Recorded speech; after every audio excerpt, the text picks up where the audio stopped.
Puaslah saya menanam bumi, menanam bumi. Podcast yang akan anda dengarkan adalah paparan kisah-kisah di sekitar majlis-majlis perkahwinan dan juga isu-isu kekeluargaan masyarakat Melayu di Singapura. Sembarang persamaan yang dipaparkan di dalam podcast ini amatlah disengajakan.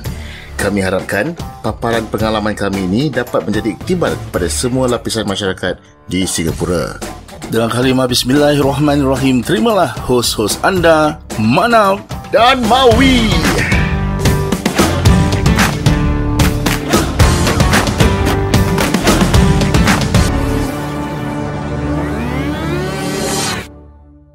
Okay, Assalamualaikum warahmatullahi ta'ala wabarakatuh, ladies and gentlemen. Together with the both of us, saya Mim Alif Nak Mana. Dan saya Mim Alif W.I. Mawi. Yang nama Mawi Show in Spotify and Apple Podcast. Episod hari ini dibawakan khas untuk anda oleh www.nakkawin.com. Okey, sekali lagi, nakkawin.com adalah sebuah portal pemasaran yang mempamerkan ke semua perkhidmatan dan juga semualah bersangkut paut dengan hal-hal perkahwinan lah. Jadi kalau kau nak cari mak andam ke kompang ke kad jemputan, betul, ataupun even post marriage, persiapan majlis pun boleh dapat. betul ataupun post marriage, nak pergi honeymoon, nak pergi umrah, nak cari rumah and everything. Kalau pre pun ada ya. Ada juga. Pre Tadilah yang nak kau kenapa? Boleh didapati di nakkawin.com. Dan untuk keterangan lebih lanjut, boleh saja lungsuri di laman Facebook mereka, iaitu Nakkawin SG, ataupun URL mereka sales at itu email. URL dia punya www. URL www. Kau kenapa? Jadi not feeling well lah today www.nakkawin.com. Email mereka ialah info@nakkawin.com. Ada info No info. Selain daripada nakkawin.com, kami juga belum lagi info apa? info@nakkawin.com lah. Dah. Sorry. Sorry. Dan selain daripada nakkawin.com, kami juga berkolaborasi bersama seorang konsultan keuangan, financial consultant, Sultan Aminur Rashid. Mana Firaun pakai sultan yang bernama Hans Ezra, untuk mendapatkan pencerahan lebih lanjut tentang perkhidmatan yang beliau khidmat yang beliau sediakan. Boleh saja lungsuri laman IG beliau, iaitu di @HansEzra, HANSEDZRA. Yes. Okay, kita masih lagi dalam bulan Syawal. Hari ini kita buat recording 11 Syawal. Selamat Hari Raya kepada anda semua. Selamat Hari Raya kepada korang Islam. Korang dah dengar kita punya episod raya? Kau dah dengar, Manap? Aku dengar first part je. Tak boleh harap buat cerita. Sekebat belum. It was fun lah. I mean, doing that recording, it was fun because kita ada orang. Dan towards the later part, kita ada invite Hans untuk. Kira sekarang nak kena salam-salaman lah. Kita belum pergi ya? Dah lah. Yang malam raya yang that night itself. That night itself. Kita sebelum raya dah tu. Kita default automatic kosong-kosong. Tak payah nak simpan-simpan. Paling banyak aku benci kau mesti aku tak reply je lah. Betul. So macam pengalaman sekarang. Kenapa? Tak ada. Mesej tak reply. Yalah, tu dulu kau masa kerja busy kan. So 11 Syawal pada hari ni, kita masih lagi dalam mood raya. Macam kau dah habis jalan raya? Aku rasa second week of raya is still in the mood lah, bro. But not to me lah. Maybe to my kids. I think raya ni raya memang untuk budak-budak. Untuk budak-budak. I cater more to the kids. So so untuk aku sebagai orang yang dewasa walaupun perangai macam budak-budak, standard rumah yang VVIP lah. Mana yang perlu je lah. Macam aku lagipun due to the current condition of aku punya parents, so the mobility is not there. Understand. So bukan melecehkan, tapi susah kan untuk dia, susah untuk nak travel sana sini. Nah, busy tu kalau ada dua wheelchair. Dah boleh buat pergi racing tu. Kiri kanan. Kau ajar mak aku bodoh. Oh tak boleh Salah I mean bukan membebankan, but it's an inconvenience kalau nak move around. Tapi whatever is, mak aku rasa sangat bertuah. It's like a blessing in disguise.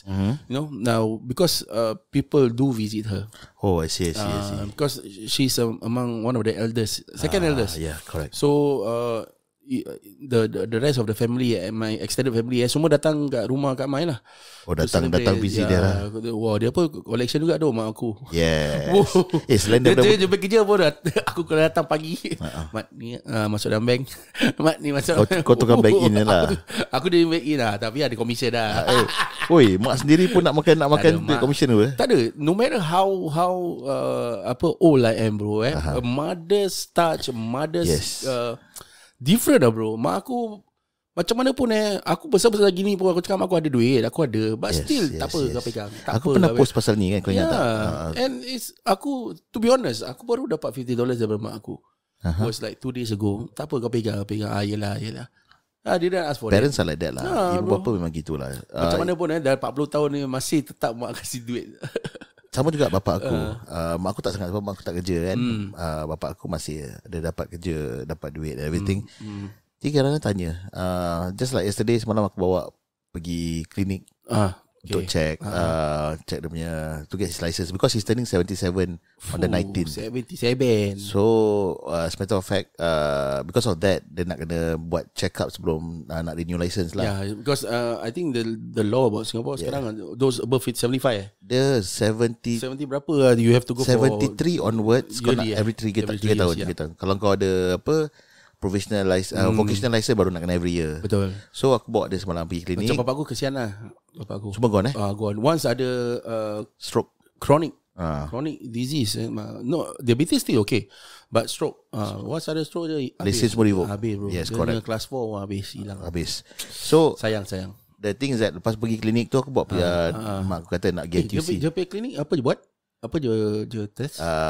They check for alertness. Macam mana je? Mental capacity tanya. Macam mana alertness tu? Doktor kan kata okay. Dia tanya sepak bapak kau hilang. Bapak aku tak apa, bapak aku tengok sepak balik ke tidak. Tak, dia akan cakap okay uncle, I tell you one phrase you remember.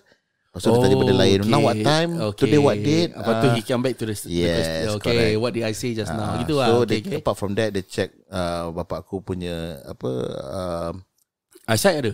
Eyesight is very important. How was your eyesight? How's your eyesight bapak? Actually semua benda bapak aku okay. Cuma eyesight dia risau. Sebab this is the second check-up. The first check-up was 3 years ago. Aku bawa juga. Dia punya memang lah dah 70 plus, eyesight is failing him lah, standard lah. So the last time aku bawa dia pergi check-up, doktor dah hampir-hampir tak nak kasih dia pass. Sebab dah tak nampak. And boleh nampak he's trying too hard. He's trying so hard nak tipu tau bapak aku. Macam dia try, macam nak cover sebelah, nak intake and everything. So he was so worried semalam. Tapi alhamdulillah semalam bila check, he did okay lah. He did better than the previous time. Tapi oleh kerana dia nervous punya pasal, dia punya blood pressure tinggi tu. 180 something. Shit. So doctor was, so the irony is eyesight semalam lepas, tapi because of his blood pressure very high, doktor tengah fikir tau. Doktor was contemplating nak kasih tak, nak pass ke tidak. So aku explain dekat doktor maybe he's nervous lah, because he really needs the license. He really needs to ride around, because he still do odd jobs lah. 180 tinggi juga. Aku bilang doktor lah, so the systolic quite high, diastolic is normal. Kata maybe he's nervous. Doktor kata okay, but you promise in 2 weeks time you must bring your father back here to the clinic to check his blood pressure. Cakap okay lah, whatever rocks your boat lah, jadi dapat lepas lah. Tapi aku nak cerita pasal ni, cerita kelakar. What happened? Sebab aku tahu bapak aku ni, dia punya orang, dia suka berseloroh. Dia suka cakap kan, main lepas je kan. Sebelum pergi klinik tu aku dah warn. Typical lah bro. Sama. Aku dah warn bapak aku. Abah, doktor tanya apa-apa, abah diam. Jangan cakap apa-apa. Yan akan bilang doktor yang abah tak tahu cakap orang putih. Sebab bukan apa, aku takut nanti dia pecah lubang sendiri, you know. Okay. So doktor check, dia diam. Very obedient. Dia diam. Sekali come satu part tu, doktor check for his any surgery ke tidak. Dia cakap no, my father has got no surgery. As a matter of fact, he is still quite fit lah. Sebab betul abah masih at 77, he still runs the marathon. Correct. Very fit. He still do. Yeah, he still does up till now. Okay. So doktor cakap, wah uncle, you still a bit fit lah. Aku tahu what's gonna happen. Dia bangga lah. Dia kembang gila lah. Floodgate open tu. Yeah, doctor, I still run marathon. Maybe next year, if now open border already, I want to go KL. Aku dah kat sana, aku dah terdiam tengah mulut. So itu je trigger bro. Aku baru bilang doktor yang bapak aku ni tak tahu cakap orang putih. Sekarang dia pergi berbual pasal nak lari marathon, pergi KL lah apa. Bocui tu. Nasib baik doktor tengok aku, doktor senyum je. Aku dah kira bodoh, nasib baik lepas lah. Keluar klinik, keluar daripada consultation room, aku punya bising. Abah, kau dah cakap tadi jangan cakap apa-apa tadi, diam. Oh, itulah abang tak perasan tadi. Steady je. Tapi itulah bapak aku. So dia belum pas lah. Dah pas. Oh, dah pas lah. So aku dah nak kena send in dia punya report tu traffic police lah for process lah. Alhamdulillah. So back to my point. Yang aku cakap tadi pasal mak tanya duit kan. So lepas check up tu mak aku ajak jauh pun story kau. Jauh ping. Ajak pergi NTUC nak beli barang. So I paid for her lah. I paid for them lah. Okay, berapa ya? Buat 30 plus. And he was very very concerned. Bapak aku was very very concerned. Kau ada duit tak? Okay. Ada tak? Standard. Nah, ambil. Dia keluarkan duit 50 sekeping. Ambil. Nanti kau tak ada duit ni, tak ada duit. Bah, ada bah. InsyaAllah ada. Orang kerja bah. Orang ada gaji bah. Tak ada. Ni. Nanti kau. Tak apa. Sampai cashier tu ketawakan tau. Uncle, it's okay. Your son want to pay for you. Very good. No. Later he no money. So, my point is, even sekarang aku masuk 43 pun, mak aku kadang masih tanya, especially bapak aku ada duit tak? Nanti diorang hulur duit dan everything. Correct. Kadang-kadang macam tak nak ambil tapi diorang paksa.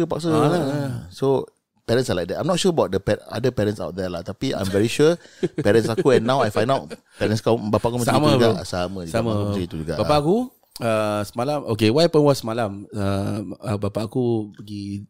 The story is dia pergi doktor pasal nak top up dia punya medicine. Okay. Selalunya dia panggil aku. Okay. Tu teman. Semalam dia tak panggil aku pun. Sendiri lah. Okay. Dah besar, which is normal lah untuk aku pasal dia memang selalu independent. Walaupun dia pernah kena stroke, tapi sekarang he's very mobile lah. Mobile, very. Dia gila babi je. Dia Speedy Gonzales sekarang. Hilang dia hilang. Dia baik dia hilang. Okay. So semalam dia call aku dalam tengah hari gitu, around 2 o'clock. Dia cakap kau kat kerja. Aku kerja lah ni. So bila dia berbual aku tu, suara dia aku dah tahu dia very weak. Something not right lah. Aku tahu dia tengah something sakit lah. Not his usual chirpiness, no. Dia cakap apa tadi muntah-muntah berak kat poli je dah muntah dengan berak. Okay. So he struggle to go home. Kat rumah tu that's why he call me again lah. And he lives alone He lives alone, yeah. So dia cakap dia dah berak beberapa kali, dah muntah-muntah tadi. So okay, never mind. Sekarang makan apa tadi? So dia cakap dia makan mi goreng sebelum dia pergi poliklinik. So after that terus dia gitu. So can't be anything. So suspected food poisoning lah. Something along the line food poisoning lah. So whatever about food poisoning ni, kau nak kena keluarkan apa benda yang betul dalam body kau. So either you detox or you eject yourself lah, keluarkan sini. So cakap okay, tak apa, try minum air, buang. Nanti petang aku datang. So petang aku datang, sebelum aku keluar kerja aku tanya abang nak makan apa. So I know his favourite food dal standard. Makan dengan apa? Telur. Dia gitu, dia very simple man. Dal, telur dengan sayur. Okay, makan nasi lah. Dengan nasi, just nasi dia memang itu. So sedap pula So dal tu aku bawa. Sekali aku sampai rumah, dia tengah muntah. He was still vomiting. So aku try to wrap dia bag, all this thing lah. Terus dia tak lalu makan. Aku cakap tak apa, aku letak sini. Kalau nak makan nanti malam lapar makan. Tapi kalau besok bangun masih tak makan, buang. Jangan makan pasal tengah food poisoning kan. So aku faham lah orang food poisoning muntah-muntah ni kan. So tergerak hati kakak aku cakap kakak apa tengah gini-gini. So aku update adik-beradik aku. Cakap pergi beli pocai. Aku cakap beli pocai. Aku have this thinking pocai is only for untuk berak je tau. I didn't know it's about anything else. So bila aku baca tu pocai, aku pergi Sheng Siong, aku patah balik, aku baca tu pocai. Pocai untuk demam pun boleh. Serius ah? Serius. Aku tak demam, tahu. Muntah-muntah. Okay, itu aku tahu. Sakit perut, berak-berak. There's a few more. I didn't know. Aku cuma tahu pocai untuk berak-berak muntah-muntah je. Itu. Serious shit apa ni benda. So aku cakap dengan bapak aku satu very funny. Daripada aku beranak sampailah aku dah besar ni, dia takut makan ubat, bro. Serius? Itu macam punya gagal. Yes, bro. Kau tahu macam mana dia makan ubat? Let's say Panadol lah. Panadol is in pill form. Sebiji. Dia kalau boleh nak makan dengan sirap. Dia kalau sirap dia boleh telan, bro. Anytime. Dia boleh satu botol je gap pun tak apa. Dah macam budak-budak. Panadol tu bukan selalu kena makan Panadol 2 biji. So dia ambil satu, dia letak kat sudu, air panas dia letak kat sudu tu. So dia kacau-kacau sampai tu benda pecah, sampai dia jadi air lah. Larut lah. Baru boleh makan. La ilaha illallah. So kau imagine pocai tu berapa kali sudu je makan? 3 kali. Pocai pula dia macam biji-biji kecil-kecil, macam biji kan. lada hitam. Kalau kita normal kita ngap hilang kan. Dia tak 2-3 kali swap, bro. Kat situ benda dah lembut, baru je bertelan. Dia kalau dah pocai ni kalau dah lembut, dia kembang macam kacang hijau. Bukan. Dia kembang tak apa, dah macam makanan ikan. Yes, correct. So dia makan pahit lah pocai. Okay, fine. Okay, aku dah cakap okay, dia dah muntah semua. Dah bersihkan sikit. Okay, nak pergi doktor je. Kau tahu lah, refuse. Orang tua. Tak apa. Abah tidur. Okay, aku make sure dia dah tidur, aku jalan keluar rumah. Aku sebelum dia tidur, aku dah cakap, okay, kalau anything happens sesak nafas malam ni, you call me, I come. Okay. Kita straight with doktor. So aku dah prepare, aku dah bilang bos aku cakap standby aku besok maybe tak datang kerja, see how condition bapak aku. So pagi aku pergi tengok mak aku macam biasa. So I told her about that's condition lah. Oh gini, tak apa, mak kasih kau, dia kasih aku duit. So suruh aku bawa bapak aku pergi doktor. Kasih duit lagi, tak apa, ada, it's okay. Tak apa, kau pegang je, takut nanti kalau jadi kau pergi lah. Okay lah, ya kan, okay right. So aku call bapak aku tak dapat 2-3 kali. So the third time he call me back, still lemah, but dia dah tak muntah lagi. Okay, dia nak pergi doktor dah. Cakap tak payah, abah nak rest dulu, makan pocai. Cakap okay makan pocai. Yelah tu. Then petang je call aku, tengah nak habis kerja lah. He said to me, Ahmad, you coming to, macam dia cakap kena datang ke rumah. Cakap kenapa, apa nak doktor apa, tak sihat apa. So concern lah. Tapi suara dia dah cepi. Okay.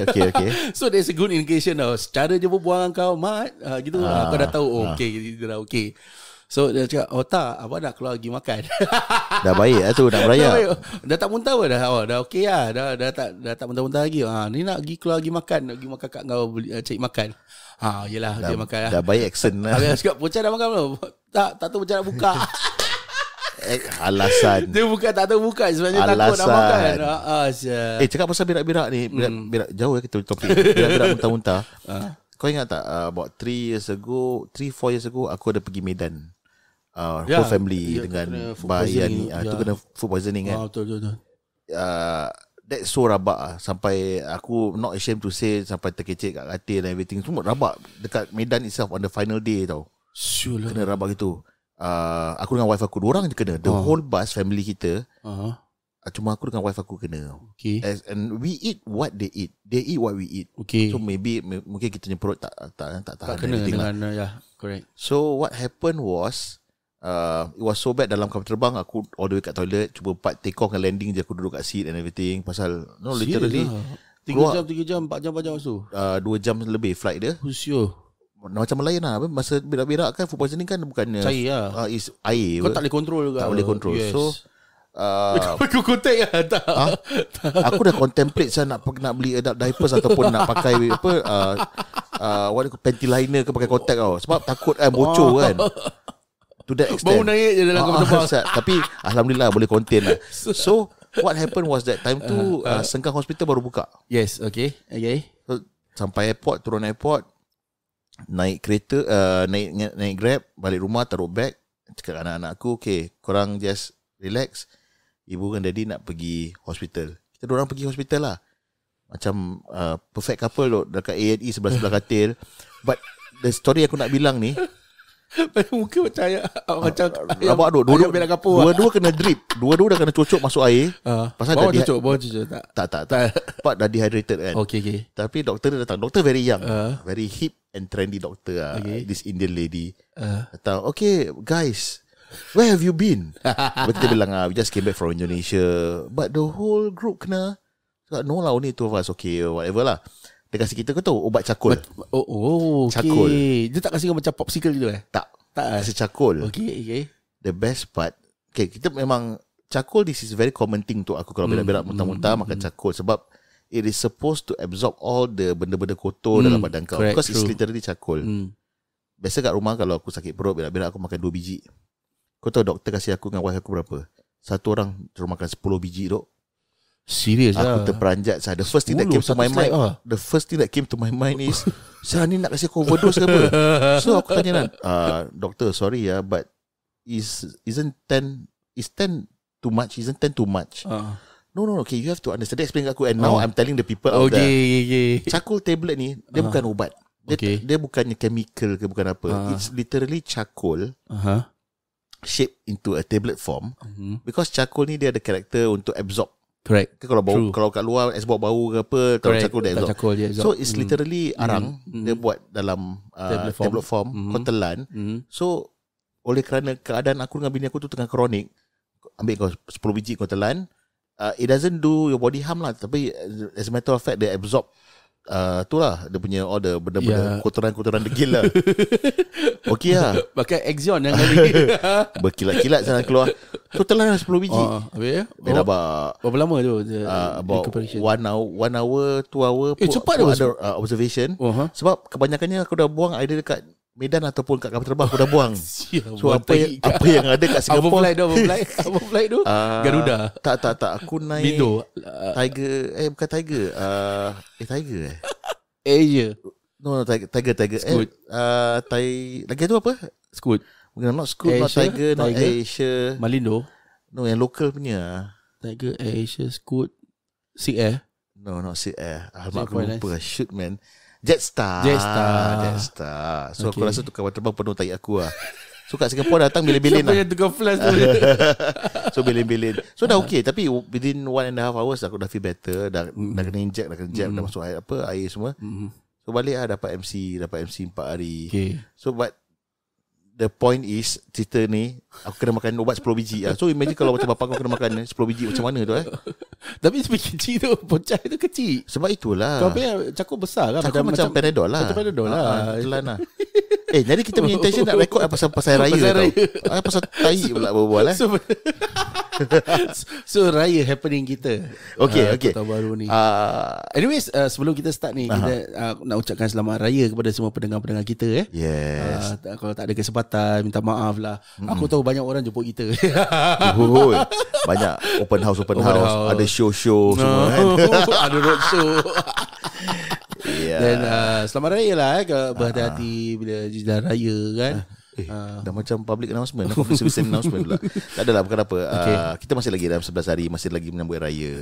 Raya kau, apa happening paling benda paling happening Benda paling happening Aku nak buat perbandingan dengan apa yang telah aku katakan di episod lalu. Okay, tentang I think this is very significant about not going to rumah mother-in-law aku. Okay. So to recap, I did mention the last episode, the practice was due to a lot of reasons, due to the strained relationship. Aku tak pergi rumah mak mentua aku, but malam raya hantar lauk. Wife aku hantar lauk, and aku tak naik. Okay, wife aku will go up, the children will go up, I will wait downstairs, then they will go down. I mean, they will take a while lah. But I just wait downstairs and so then after that we go off. So what happened on malam raya itself? Okay, but before that aku nak cakap malam raya tu kita hantar lauk kan. Aku bilang kau kita dah masak-masak nak hantar lauk. Penuh duk kereta. Aku, bini aku, anak aku 2 orang. Anak aku yang perempuan tu bawa boyfriend dia sekali, dengan bawa kucing sekali. Di atas alasan kesian kucing kat rumah malam raya. Seorang. Okay. So kita keluar rumah pukul 5. Kau bawa bag tu lah. Bawa bag kucing tu lah. Kau beli the bag dia yang ada bubble tu yang macam space suit astronaut lah. So semangat kau lah. Aku bawa pasal dia. Bukan aku beli. Aku tahu bawa Lola. Anak aku beli. Lola kan? Okay, aku tahu bawa Lola. Kepala otak kau. So hantar lauk, and I know malam raya selalu tak pernah buka kat rumah sebab kita will be on the road hantar lauk. So we end up pergi 7-Eleven beli air, kita buka bawah blok. So that's where aku post gambar bawah blok tu kan. Okay. So that's one thing. So bila sampai rumah orang tua aku, on the way to rumah orang tua aku, and the children know lah what to expect. So bini aku tanya, nanti nak naik tak? Aku diam. Okay, aku tak cakap ya, tak cakap tidak. And anak aku cakap, Daddy, naiklah. Just go up lah sekejap pun jadilah. And in all honesty, aku fikir, okay lah, what the hell can happen? What's nothing worse can happen. Then already then it is already is. So aku dah, what the heck, okay, korang naik dulu. I'm gonna finish up one stick, then after that go up lah. Okay. And they were expecting aku paitau, aku tak naik. But aku naik. Eventually aku naik. Oh really? So bila aku naik, dalam rumah mak mentua aku tu ada adik ipar aku dengan wife dia. Then you have to know the relationship, the strained relationship is not only with the mother-in-law but also with the brother-in-law and with the brother-in-law lah. Okay. So bila aku sampai, I was like, alamak, ada. Apalah. Masuk. Assalamualaikum, waalaikumsalam. And I could see that the reception, the acceptance is there from the brother-in-law. Okay, orang dengan aku okay lah. So aku duduk dia bual. Memang aku dengan adik ipar aku memang bual, tapi tak rancak lah. Bual. And I could see that there's a slight improvement from my mother-in-law punya part lah. Not to me specifically, tapi to my wife. And bagi aku, I mean, ni bukan membuka aib lah, but I'm just sharing with you guys my experience. If she's still not comfortable with me, if she still want to not willing to ataupun have some distance dengan aku tak kisah. Tapi as long as dia dengan wife aku dah a bit better, that's all I can ask for. Correct. So bila aku tanya, so bang, besok nak datang berapa rumah mak? While okay. at the living room tu. It's difficult lah, depan je lah. Lagi pun adik ipar aku tanya, besok kau nak datang berapa besok?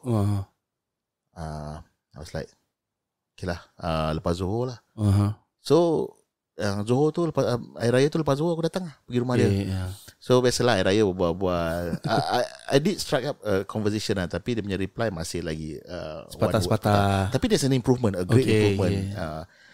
So dia nak minta maaf tu standard lah. And I could see the wife aku dengan mak dia, literally for very very long time, dah actually things are getting better lah.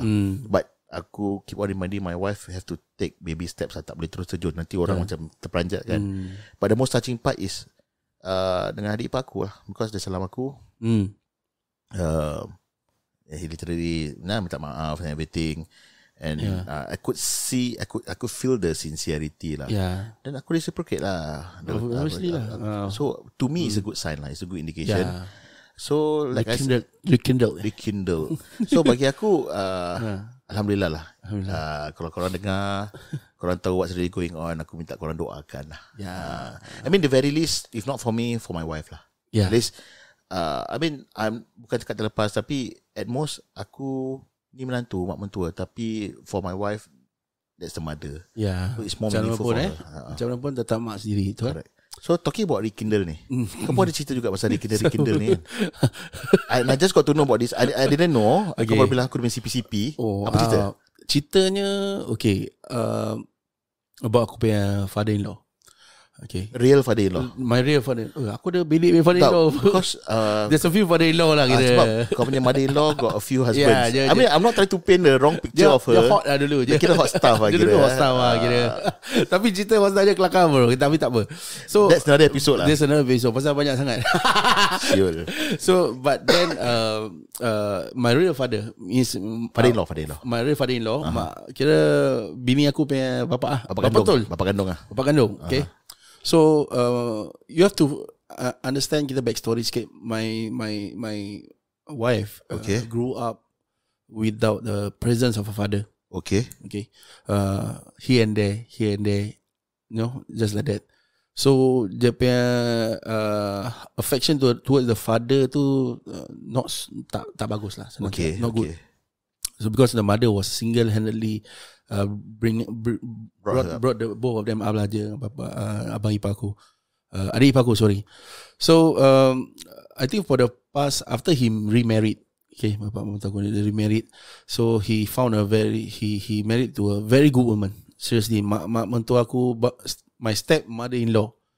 Aku bergetar bro. Aku stepmother-in-law, she's a very very good woman. No, seriously.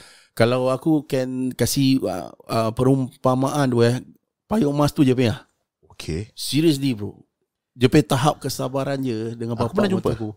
Tak pernah. Pernah lah. Dan yang adik ipar aku kahwin tu je lah. Yang di KK kan. Correct. Oh yes. Yes. I attest to that. She's very good. She's a very good woman, soft spoken, always give support. Even aku kira aku no blood relation at all. Yeah, betul. Even tu dengan aku punya wife, kira anak angkat matiri. Anak angkat pula matiri dia tu. But the affection is macam anak sendiri. No, mak mentua aku, this my stepmother-in-law. Very good woman. So like I said, kalau payung emas tu je lah. Kau panggil dia dapat. Mira dengan kau panggil dia apa? Ibu. And your real mother-in-law? Mama. Okay, Mama, alright. Difference. For context lah. For reference. For reference. Okay. Jadi banyak sangat ibu susah. So I think for the past 5-6 years we fell out. The relationship got strained lah. Really strained. Tak pernah macam gitu. Kita tak selalu rapat. We are not rapat at all. But for the past 5 years makin terus like macam tak bersapa muka terus. Between siapa? Me and my wife and the father-in-law. Kita semua jumpa my mother-in-law.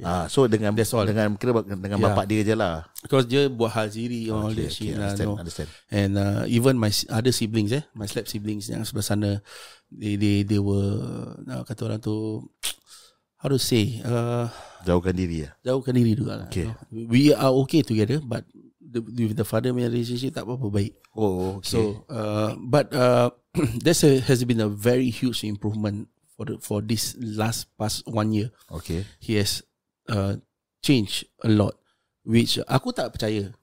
To be honest, aku dengan bapa mentua aku tak macam tak get along lah. Not get along. Aku don't bother. Okay. Apa orang rather don't bother. There's no relationship also. Pada aku ada tak ada sama juga. Okay. Gitu. Understand. No, but obviously aku tak pernah kata orang tu jauhkan dia isteri aku kan dengan bapa je, or isteri no always regards him as your father gitu. Correct. Like always that. Tapi bagi aku ada tak ada beza. So for the past 1 year we've been hearing adik-beradik pun dah cakap, oh bapa dah berubah. No, serius ke apa? Mungkin dah berubah korang tapi belum berubah aku. In what sense? He's now taking better care of the mother-in-law. Okay. Better care, and you can see and they can see how he layan mak mentua aku sekarang. How he talk to my mother-in-law dengan penuh kasih sayang bro. Seriously, Yang you tahu tak gini? No, Yang bro. Wow. Dulu mean. Yeah. I mean, I've seen him before. I know him. You tahu tak? You macam gini tau. Gini. No, because what happened was mak mentua aku, my stepmother-in-law jemput kita berdua.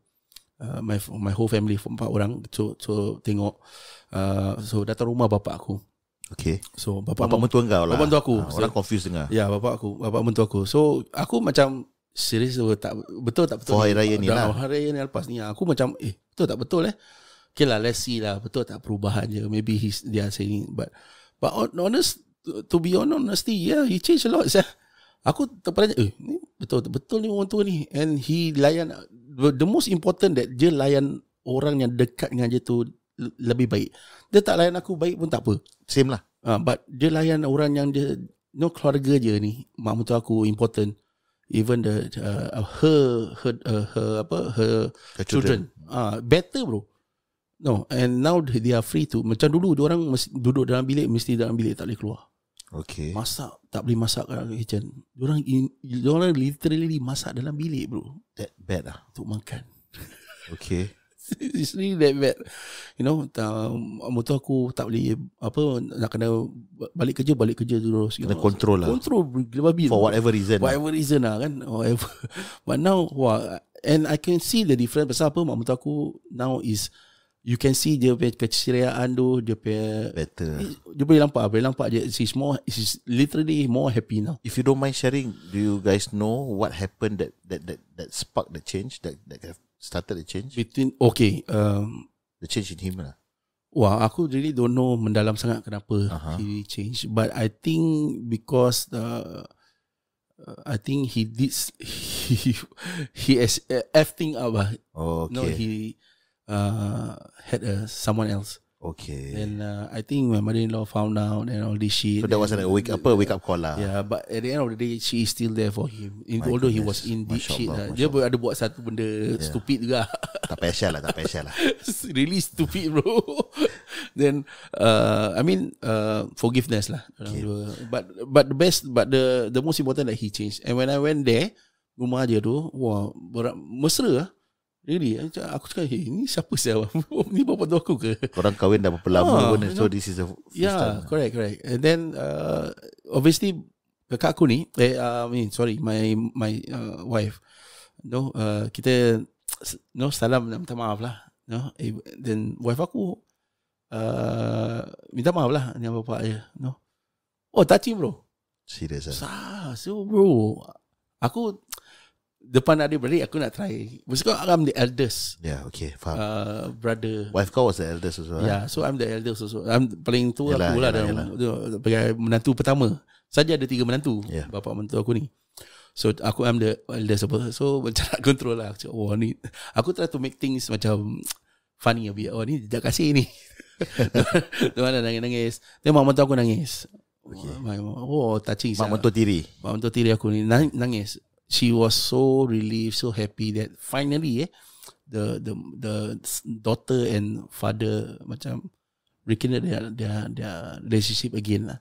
So I'm so happy. I'm really happy lah for the both of them. Pasal dulu kalau tidak is pergi mati get kind of shit macam disregard but then I mean it's good lah. Senang cakap kasar, bapa mentua aku dah tua ni baru dah sadar ni lagi baik lah. Better late than never. Aku don't know whether I'm trying, aku ni keras ke tidak. Aku pernah cakap dengan adik ipar aku yang the side. It's good that he changed lah. It's really good that he changed, and aku doakan he stays like that. Pasal dulu he's not sociable. Bapa mentua aku ni. No, he's not sociable. Dia buang saudara, buang apa, all that kind of shit. Aku cakap aja, it's good that he changed now. Pasal aku takut nanti kalau dia mati, aku tak tahu siapa nak bawa jenazah dia turun ke bawah kubur tu. Pasal aku cakap tu, aku tak nak. Pasal what he done to my family lah. This is other reason. But already forgive. Aku dah obviously aku minta maaf. Selamat raya. Short, simple man. Yeah, okay, race dah gitu. Dia tak boleh itulah. Ni nak rekindle balik ni, dia tak boleh terus terjun. Sebab takut nanti dia ada parti akan fikir macam rimas. We are trying too hard. Betul. Nak kena, like what I said earlier, nak kena take baby steps, steady steps, pelan-pelan, sikit-sikit. Pasal forgiveness is also a journey. Yeah. Forgiveness is also a journey. Correct. To forgive someone is obviously is very hard. Yeah. But if you manage to forgive that someone, you will take steps. The hurt will be there. Correct. The hurt, sakit tu tetap akan ada. But untuk baiki tu, it will take steps. So I'm happy for my father-in-law dengan aku punya wife, who orang tu rekindle the love, their relationship. Happy for obviously to aku punya mother-in-law for all these years. My step-mother-in-law all these years dia dah put up with aku punya bapa mentua. Aku really full of rubbish. Aku cakap aku tabik lah my step-mother-in-law. So yeah. But the interesting thing is that kau punya mother-in-law and your step-mother-in-law can get along well with each other, right? Yes. But not with but not with the father-in-law. My mother-in-law bukan step-mother-in-law, my mother-in-law refused to go because she don't believe that he have changed because of the ex-husband. Pasal dulu but it will take time. Yeah, of course. This is our step dulu. Kita correct. Pelan-pelan. So kalau korang we did a TikTok together. I saw. That's the only video aku ada of him, bro. Aku tak pernah ada video je, gambar je. Okay lah, aku kahwin itu je pasal dia jadi wali. Kalau tidak, aku pun tak nak panggil dia, bro. That was how far back the history. History is. Anak aku dah umur berapa sih? So good lah. I mean, alhamdulillah lah. Maybe ada hikmahnya lah raya ni. Dan kita bermaaf-maafan. Okay, mana? Aku nak tanya kau sikit. Dalam bank kau, Kau punya savings ada 40,000 tak? Oh tak ada bro. Habis? Sumpah demi Allah ada lebih tak? Ada beribu je lah. Lelaki Berapa ribu je. Aku tanya soalan very personal. No, the reason why aku tanya kau is because kita tahu we don't know kita punya kesihatan macam mana. Betul. So tak banyak sikit pun we need to have some form of financial stability and also some form of protection. Betul. To our savings ataupun to our kita punya financial stability. Betul. Because makin kita meningkat remaja tu, kita makin banyak penyakit. Kita tak tahu satu hari nanti kita akan jatuh sakit ke tidak. So apa akan jadi dengan anak kita. So this some form of assurance is in a way macam untuk memberikan kita rangkaian keselamatan ataupun protection and also assurance to our financial stability. Jadi kita ada bersama-sama kita malam ni rakan kolaborasi kita, seorang pakar konsultan kewangan, Hans Ezra. Hans, talking about this wealth protection, I'm very sure engkau ada juga kau punya list of services that you can provide to your customers with such needs. Can you tell us more about this? Maybe kalau kita cakap pasal wealth protection, awal cakap pasal parents yang ada anak. Okay. So kalau masuk wealth protection ni, misal kata kalau kita sebagai parents kan, kita banyak benda kita nak bayar. Kita ada banyak tanggungjawab. Betul. Kita ada anak kita ada rumah kita nak bayar, kita ada nafkah ni, nafkah tu. So bila kita nak cakap pasal wealth protection ni, kalaulah kita sakit, macam mana dia punya family nak run? Kita example kalau sole breadwinner, kita seorang yang kerja. So misal kata kalau kita ada penyakit kritikal nauzubillah, kita tak dapat lah. Kalau ada penyakit kritikal, kerja akan cakap apa? Kalau macam misal kata cancer stage 3, stage 4 dia akan cakap UF out. Dia kata sekarang maybe law diorang tak boleh fire, tapi diorang boleh kata apa? No pay leave. Imagine 2-3 tahun kita tak kerja, macam mana sih kita nak kasih duit sekolah kepada anak? Because your overhead masih running. Betul, lah. You still terbayar ni. Okay. Pasal you need the funds to go to roll. Betul. Okay. Pasal we are still alive, we are still there, but kita tak boleh buat apa-apa. So misal kata kalau kita sakit ni, ada a source of payout. Payout ni bukan untuk kita jadi macam orang kaya lah. Payout ni untuk kita fokus on kita punya recovery. At the same time, imagine kita tengah kerja, dapat duit tu juga untuk kasih family kita continue to sustain the life yes. Untuk membiayai. Wow. So ciman life. Yes. So misal kata 2-3 tahun kita tak dapat kerja, tapi dengan duit ni insya-Allah kita boleh continue bayar kita punya loan ke apa-apa. Takkanlah kalau kita tak ada kan, kita pun tak nak sampai the extent yang kita pinjam duit daripada keluarga kita. Betul. Orang menyampah pula nanti kan. So this is one of the perkhidmatan-perkhidmatan yang disediakan wealth protection. It's interesting. It's very necessary. It's very important because we'll never know when we're going to need it lah. Benda-benda ni semua it's kita engage, kita beli to prepare for something that we hope that will never happen. For the rainy days. But sometimes when it does happen, you gonna have an ease of mind that you have some form of protection lah for you lah. Honestly, siapa nak bayar all this protection kan? Pasal it cost money, and kita kalau boleh kita tak nak campak ni, tapi kita ambil pasal kita sayang family kita. Kalau kita sakit, dorang yang akan terjejas. InsyaAllah kita tak nak sampai macam tu lah. Wow, very well explained by Hans Ezra. Okay, Hans adalah rakan kolaborasi kita. Jadi untuk pencerahan lebih lanjut ataupun kalau korang minat untuk mendapatkan lagi informasi lebih lagi daripada Hans nak contact melalui boleh contact saya di Instagram @Hans Ezra, HANSEDZRA, atau talian saya di 9028 5600. Hans Ezra, konsultan kewangan anda. Jack